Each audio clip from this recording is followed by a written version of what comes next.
Thank you, Danica. My name is Fred Jones. I'm the Policy Director at the Aurora Institute, and I'm really happy to be on this call with my colleagues this afternoon. We have a packed agenda, and I'm just going to take an opportunity to share my screen to go through a few slides with you.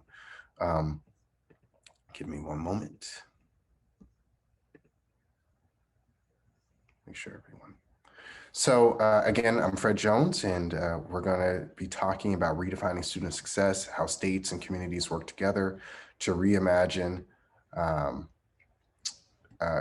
education, the future of education. And I have a number of colleagues with me today: Tony Monfiletto, the Executive Director of Future Focus Education, Dr. Warnament from the New Mexico Public Education Department, Ms. Grace Granio, Research Assistant at Future Focus Education, and also Ms. Monica Stevens. And just a quick agenda. I know we just have just under an hour, but just want to go through what you should expect for this session. One, I'm going to provide a national overview of states with profiles of a graduate. We're going to talk about redefining student success, specifically in New Mexico. We're going to then go into the Future Focus Education's Youth Participatory Action Research, their student level research on redefining success or redefining student success. And then we have a group activity at the end, followed up by Q&A. So with that being said, I kind of want to just jump in. Today, as we think about redefining success, first, I guess we should look at how schools typically define success.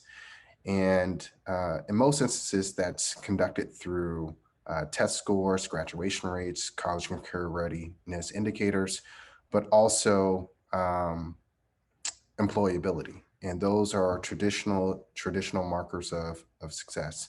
And there's nothing necessarily or inherently wrong with those indicators as they've been used historically. But I think as we start to move forward, there are different elements on ways in which we can bring new elements of success. One that's much more comprehensive, ones that are just much more future focused and more student centered, and that honors community voice. And so one element of, or one mechanism in which states in local districts and regions can go about redefining success is actually developing a profile of a graduate. And for those of you who may not be familiar with the profile of a graduate is essentially a document that outlines the vision and or skills and knowledge that graduates in the K through 12 system should possess once they graduate from college, or not college, but from high school. And this looks different in different parts of the country. Right now, we see that there are many states actually that have already established a profile of a graduate. There are others that are developing it right now as well. But we have roughly 20% of states or regions or local school districts that have some form of a profile of a graduate.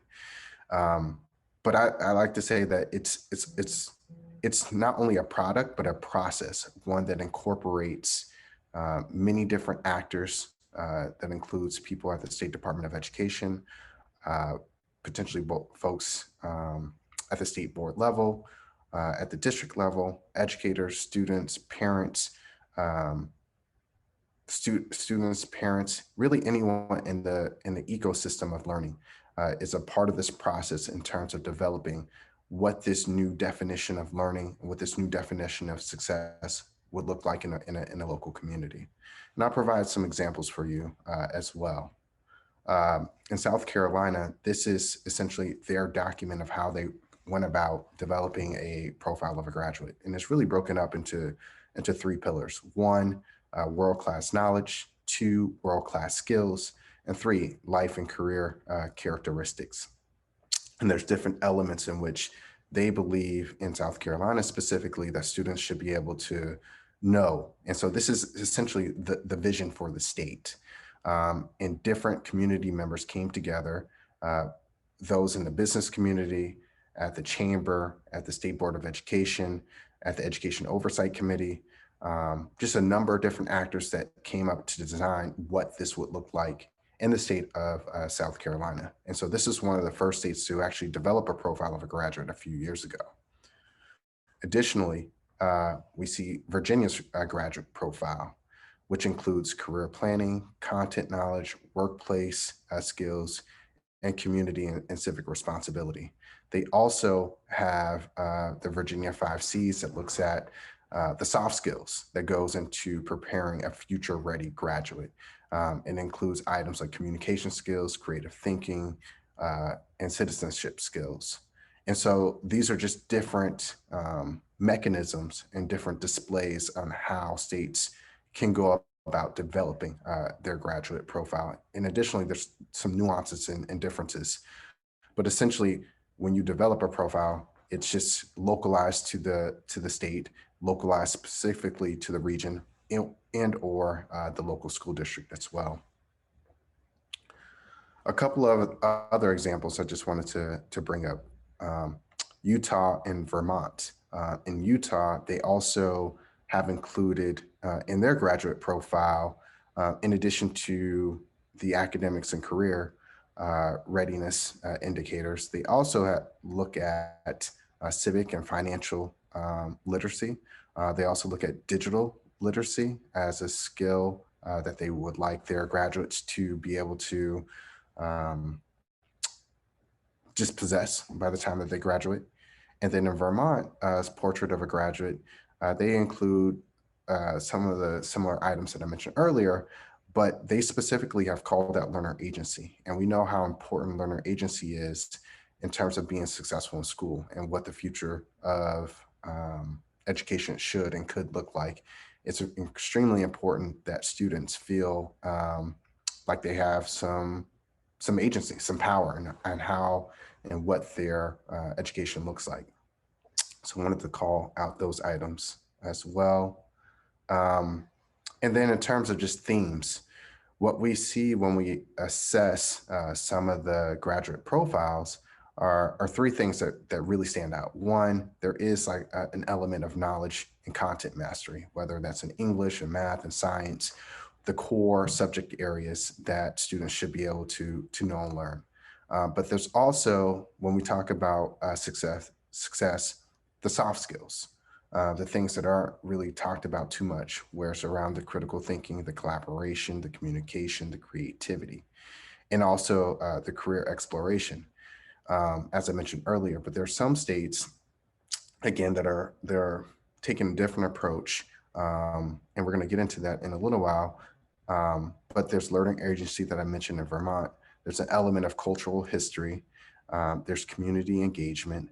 But again, I wanted to bring this up because this is essentially the platform in which states and school districts, again, can design really policies and investments around where they want to go based on their profile of a graduate. And so it really sets the vision for the future of education in a specific community.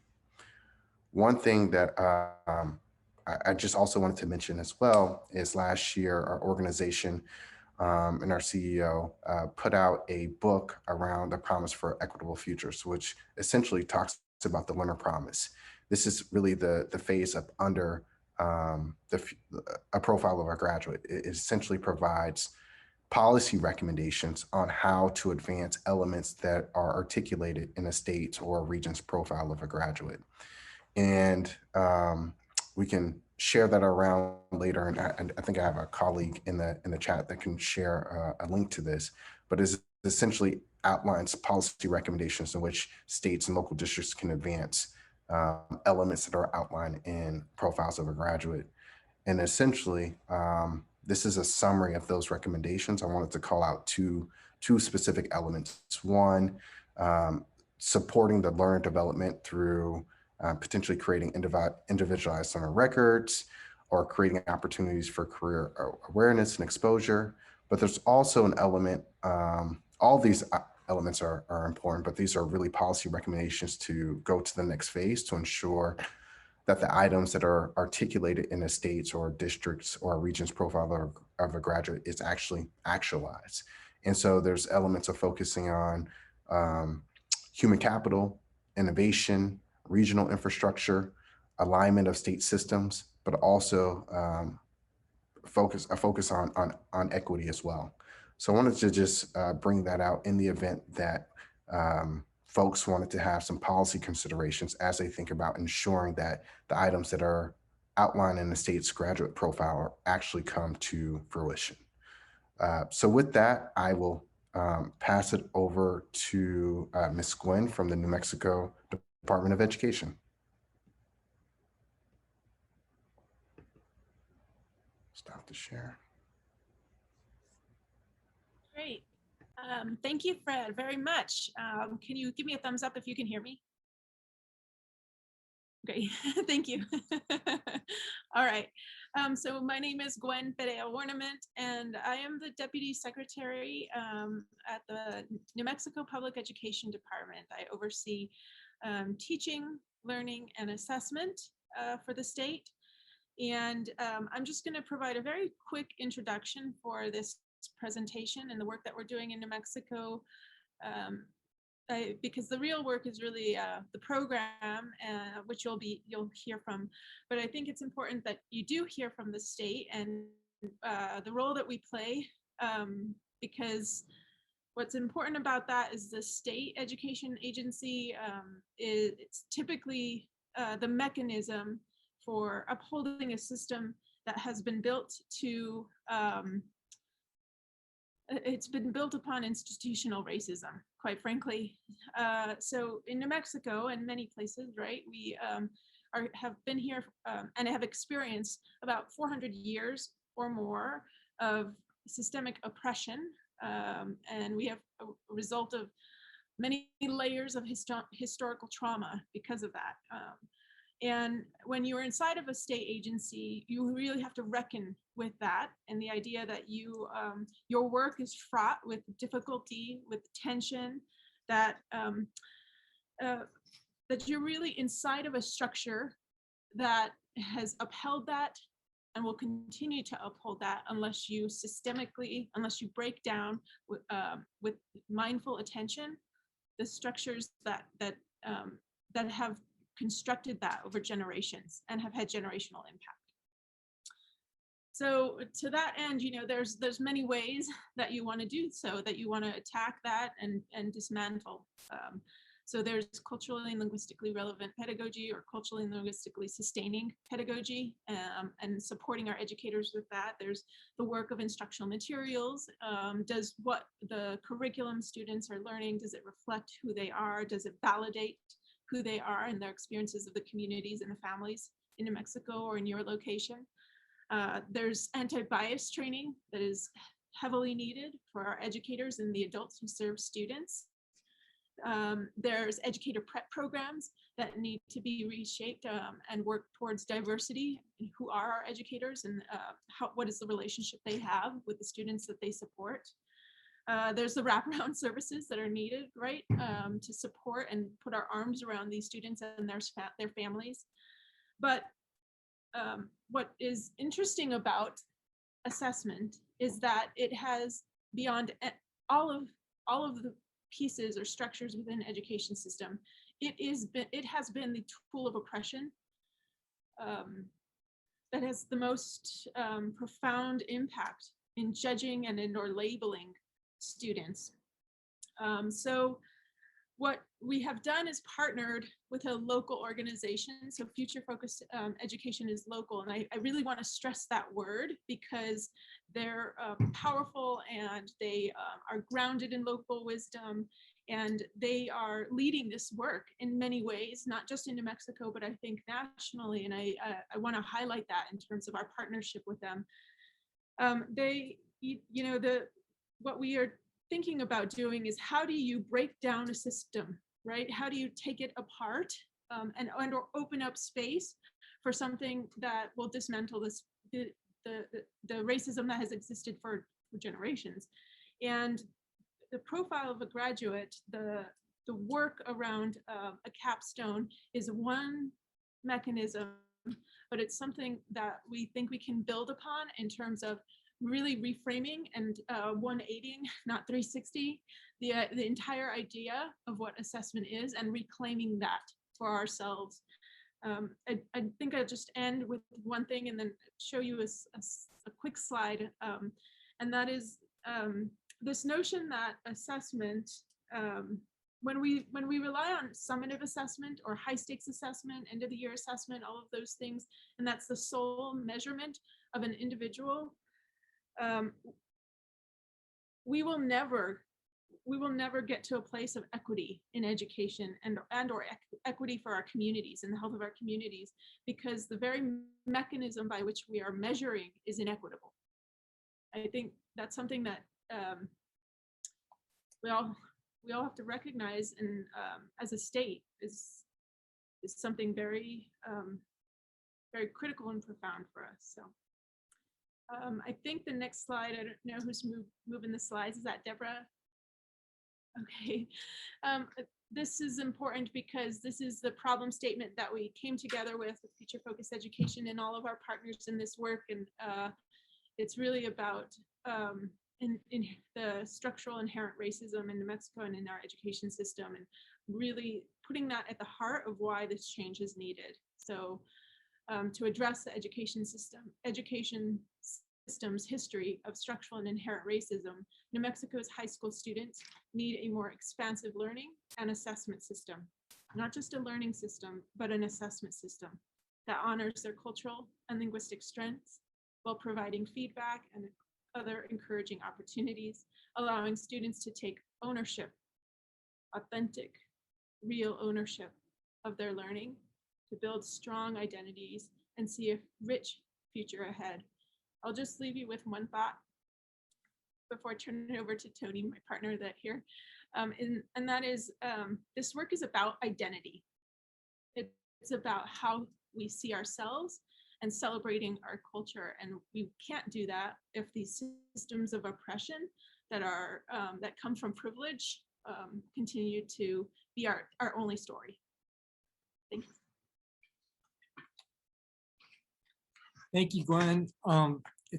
You could tell what a pleasure it is to work with such a forward-thinking State Department of Education that's really ready to deal with hard problems and challenges that our state has faced for 400 years of colonialism, and breaking that down is no small chore.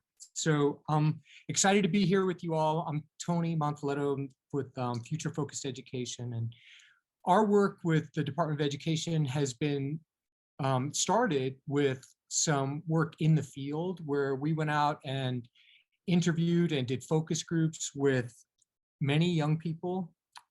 We purposely chose to interview young people that were Native, that were young parents, that were off track to graduation, who had dropped out, and who really felt that school had become irrelevant, or that blame themselves for not being able to do school very well.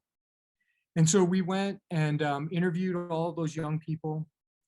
And the problem statement that's on the screen now was generated based on the narrative that we heard in the field from the young people that we talked to. So after we formed the problem statement, we decided that we would take on a strategy, and the strategy was really twofold. So Grace, if you could move, thank you. And the first strategy was to develop graduate profiles with local districts and local communities. And this statement about a graduate profile, there's nothing original about it, but there is something very intentional about the way that we plan to go about building the graduate profile work across the state in local communities. So you can see that that graduate profile is very similar to what Fred described. And then the second step is this graduate capstone work.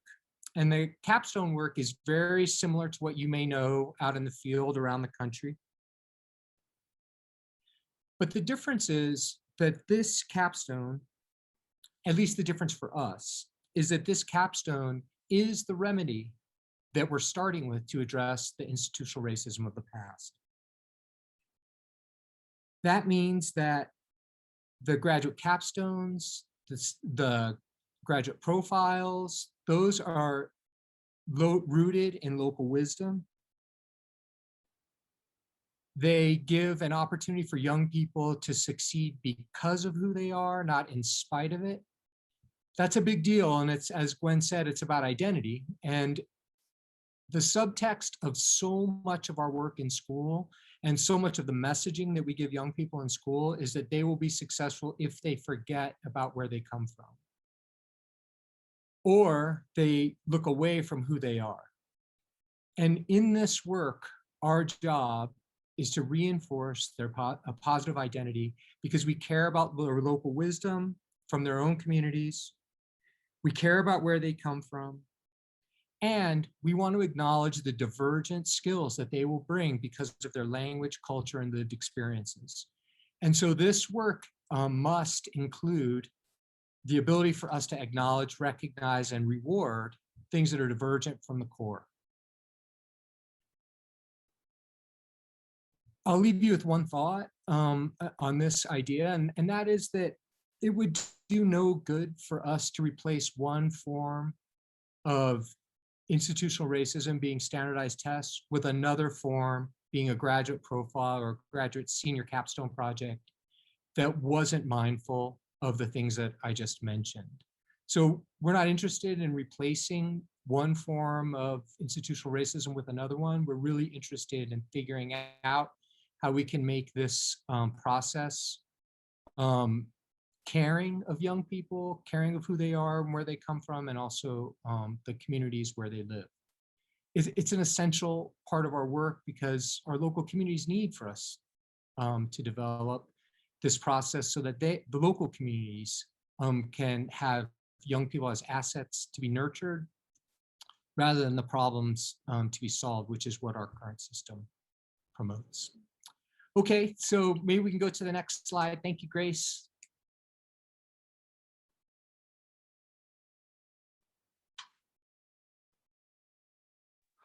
There we go. It's a little difficult navigating all of my technology. I appreciate all of your patience.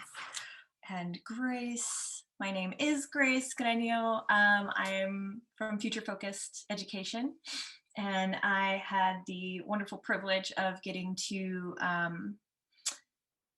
participate and co-facilitate an internship this past semester.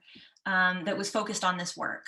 And so I'm going to share a little bit about that experience with you and introduce a tool that we used during my internship that we think could be very useful as you consider and develop graduate profiles. So YPAR is what I will be referring to, but it is Youth Participatory Action Research.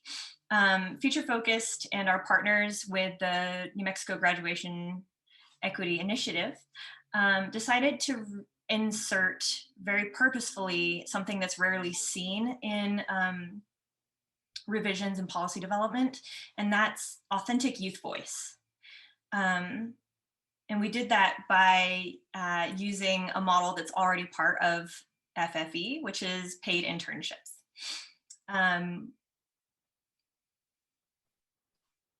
We decided to use YPAR because it grounds the work in pragmatism and relevancy. It frames youth as experts of their own experiences and adults in the space as equal learners throughout the process. FFE convened a cohort of students from schools and districts across the state during spring of 2021 in this virtual internship. These young people provided meaningful research and about graduation projects while examining and dismantling oppressive systems in education. The interns, here's a little, this is all of my beautiful interns. I'm so happy with them. The interns explored an overview of what YPAR is, what capstones and graduate profiles are, grounded in the work that's happening in our state currently. We also explored self-identity and privilege, core values, research design, methodologies, and data equity, including community-based research techniques. And we also looked at systems of oppression using the imperialist, white supremacist, capitalistic patriarchy framework from Bell Hook's work.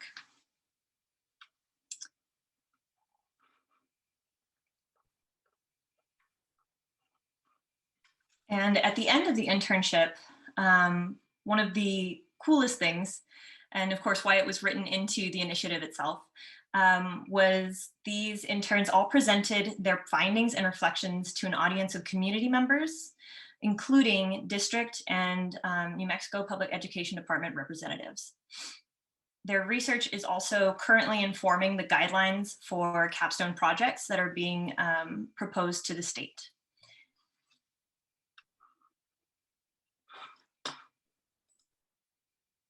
And I just wanted, this is a little bit difficult to see, so I apologize, but this is one slide that I wanted to share, and hopefully you can read it.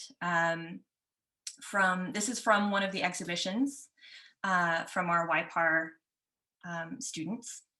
And this is actually student voice that the students collected from throughout the state, and really just qualitative data on how students feel about standardized testing, which is what we're trying to get away from. And I'm sure that as you read through some of these, they really hit home, and they really go back to what Gwen was saying about the assessments have to be changed, as well as the learning system. All right. So we are going to be sharing with you a tool, and we will be putting into the chat a PDF of the tool, which includes this picture as well that you're seeing on the screen, and a graphic organizer that will walk you through a collaborative process of defining systems of oppression. What you see here is one of the Jamboards that we used to collaboratively define each term in Bell Hook's framework. And there's one board per term with the same questions on each. We invited interns to fill in their thoughts and their questions on sticky notes in the Jamboard in a collaborative process. And we gave them this with no particular order. They don't have to fill it out from left to right. And if they don't have something to contribute under a certain column, they didn't have to, or they could insert a question. We gave them time to do this individually, and then use breakout rooms of smaller groups to start talking about what was on all of the boards and how this activity felt in our bodies. We came together as the large group again and shared out our biggest takeaways and questions throughout. And then throughout the internship, we did this fairly early on in our internship session. And so throughout the rest of the internship, we referred to these terms to examine how we were doing our research and the internship experience as a whole, to build awareness of how easy it was to recreate the things that we're hoping to dismantle. With the tool that we've provided to you, you'll see this graphic organizer. And it contains a different question that we thought would relate better to graduate profiles. And that's, how does it being the topic at the top, inform expectations of students? It includes a facilitation guide with recommendations of how you and your teams can build your graduate profiles with an eye on equity and intentionally avoid the recreation of oppressive systems. And Tony is going to lead you through a quick round of using this activity with our Central New Mexico graduate profile.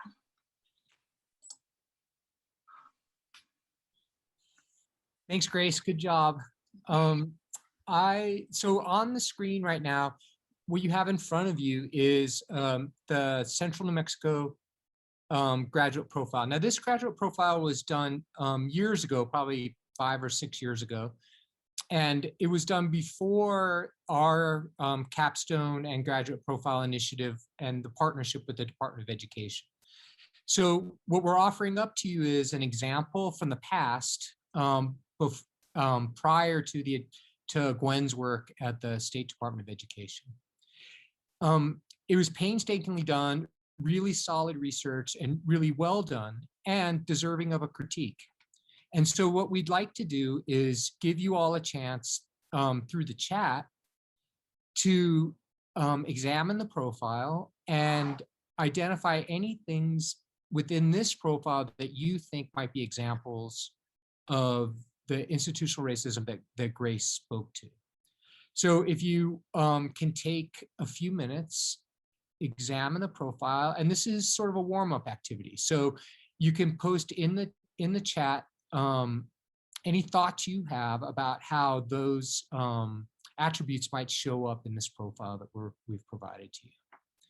So the chat is the opportunity for you to give us some of your thoughts. Work ethic, subjective, financial literacy, what does it prioritize? Those were great thoughts. Whose history? Who defines these characteristics? All excellent. That's such a resilient, yeah, using resilience and perseverance against young people and families. Right, how does the profile align with what the assessment is? It's a great question. I love it. That communication issue is essential, especially if you're not culturally aware, you don't have any experience with cultures that you don't know or understand. Excellent. You guys are doing great. Thank you very much for participating. And I'm going to turn it over to Monica. Thank you all so much. Thank you, Tony, for being able to utilize a lens of looking at it, looking at the graduate profile. And when I reflect on it, we're all conditioned and we're all conditioned in white supremacy, and because we're all conditioned in that and we don't want schools to perpetuate continuous racism, what we're going to do is I'm going to post in the chat several questions that we can have a discussion. You can use the chat function to post your answer. You can also raise your hand. And so when the first question is, how is white supremacy culture defined in your community? Because we're all from different areas all around this country. And so how is white supremacy defined in your community? Yeah, there's still some redlining happening, right? Thank you so much, Jackie. Avoidance and denial. Continued traditional systems. So now we're going to move on to the next question. When we look at this profile, you all were able to look at it earlier and really elaborate on how this graduate profile is could be reimagined. And so when you look at this profile, what in it is anti-racist? And again, you can use the chat function and or raise your hand to also share out loud. Yep, the sense of urgency and approach to education standards and curriculum, that's a form of white supremacy culture as well. Thank you so much for sharing that definition. What in this profile looks anti-racist? There's high expectations for all students. Yes, thank you so much for sharing that. Others? Yes, students get to set their own goals, right? Set their own goals and work through it. History and cultural awareness.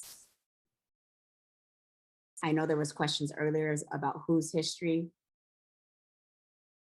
There's a sense of agency. Yes, we see that in like civic engagement and community mindfulness. There's that sense of agency as well. Empathy, so critical. So for the next question, what could you include in this profile to prevent recreating those oppressive systems that really provide deficit approaches to graduates? So what are some ways, because you really were really great at pointing out some of the ways that this profile needed some adjustments. So what could it do to include to not recreate those oppressive systems?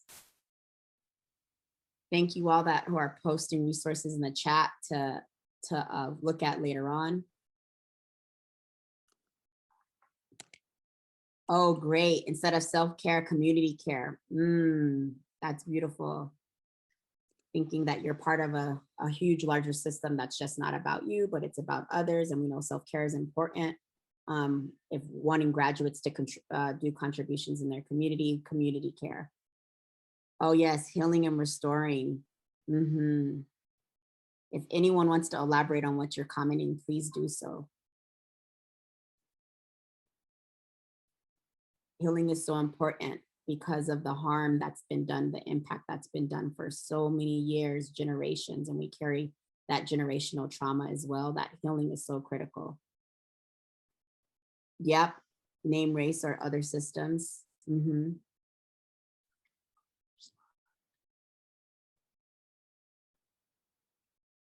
Other ideas on what this profile can do that needs to be included so it's not perpetuating oppressive systems again and having deficit approaches to our graduates.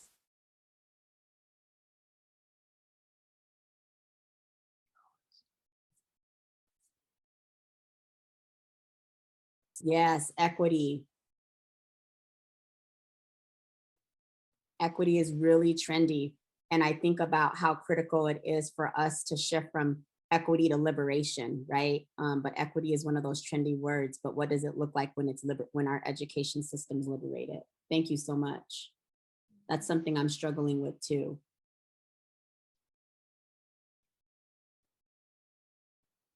Yes, young people showing up as themselves. Thank you so much. Yeah, student directed. That's so critical. Initiated, directed, owned. Another question is how is community culture and language present in this profile?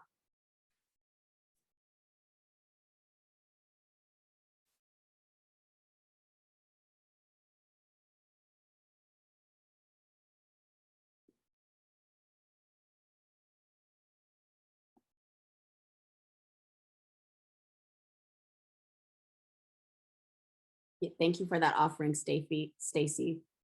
Yes, there's definitely approaches like promising practices, evidence-based, words that we probably have to look at again, but what does that look like?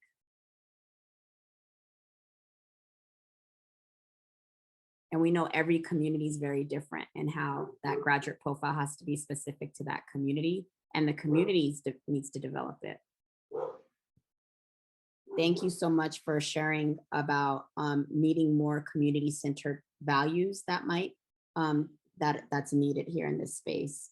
There's some of the collaboration ones that we see in problem solving, but definitely can really add more community-centered values for the graduate profile. Yes, New Mexico is a multicultural state. And so really being able to learn about what that means, what that looks like, and learn about their own culture. The last question I have for you all is, what knowledge and characteristics of populations in your community may need to be intentionally included? So oftentimes in schools and graduate profiles, there are students that are excluded from them. It's not student-centered, it's not community-centered. What knowledge and characteristics in your community may need to be intentionally included or included in this profile? Earlier, you all talked about whose culture, whose history, so I think that alluded to it as well. And thank you so much. We need to ask. That's so critical. Other thoughts?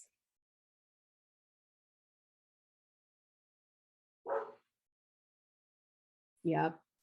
People closest to the problems are have the solutions, right? They're the answers. So planning the needs for the community.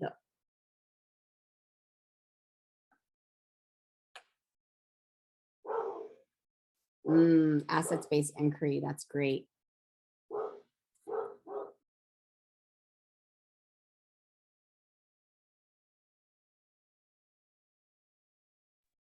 So thank you all so much for participating in this discussion with us.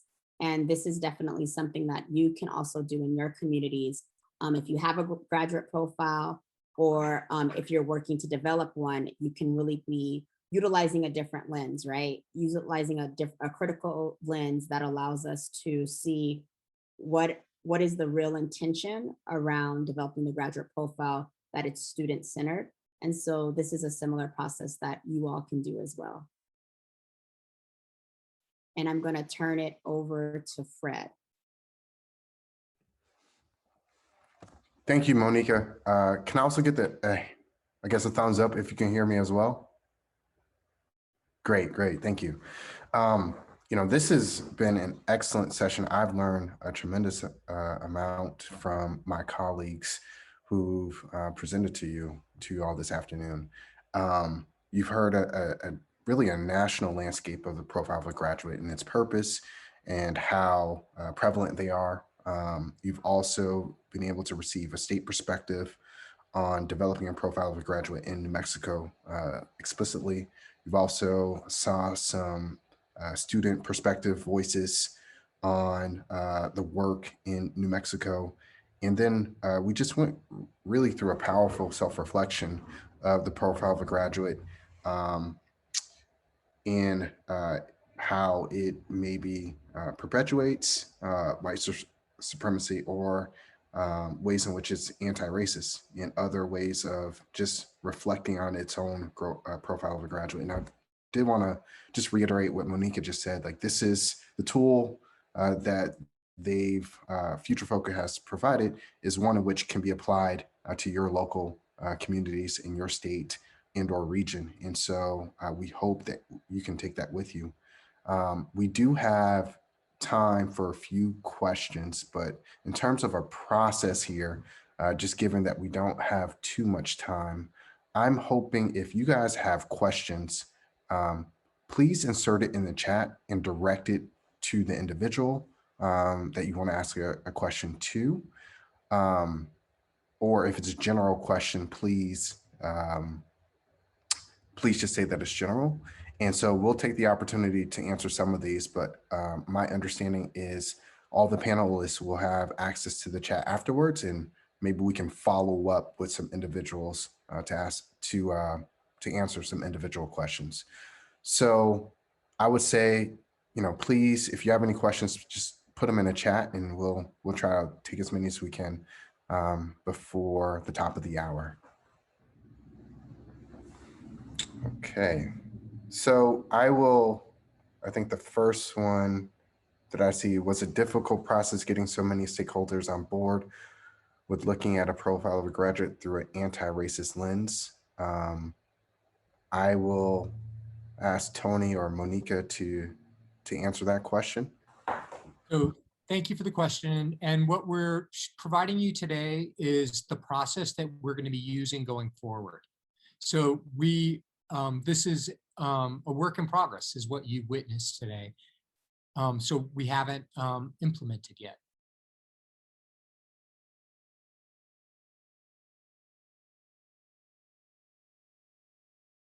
I think I'm going to go down to David Rice. This question is anyone using senior capstone projects for graduation? Let's see here. I think Gwen could take that one. Sure, I can. Yeah. Thanks, Tim. Yes, they are. So one of the things that we did in order to immediately open up space for this work at the state level was to say that uh, there are different mechanisms or a menu, if you will, of options for graduation. So there are still the traditional assessments, SAT, ACT, end of course exams that students can use and or school districts can use, but they also can use an alternate demonstration of competency, but it's not contingent upon those other assessments. They can prioritize and they can say, no, actually, we'd like to do a capstone, we'd like to do a portfolio, we'd like to have a senior project that's connected to my community. One of the silver linings of the pandemic in last year was actually prioritizing that, particularly for some communities. And it was a beautiful example that this could happen. We had Taos Pueblo, which came together, the school district came together with Taos Pueblo, and the elders from that community, the tribal community, joined with the school district and allowed for students to demonstrate their capstone projects as a mechanism for graduation. I think we just got one about from Carolyn. Says our community is beginning the profile of the graduate process. Will there be a need to align with MDE if we complete ours before the state does?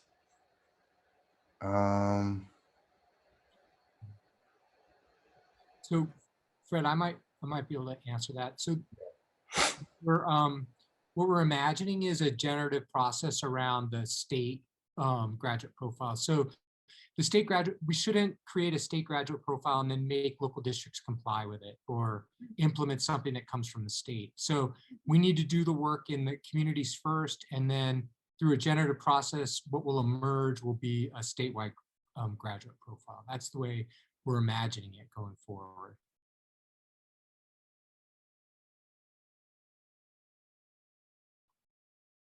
And I know I've been told that we need to provide a few minutes to transition. So I think that will unfortunately be the last question. But like I said, all of us are going to get a copy of this chat. And I know some folks have even directed some questions to myself, which I'll follow up with.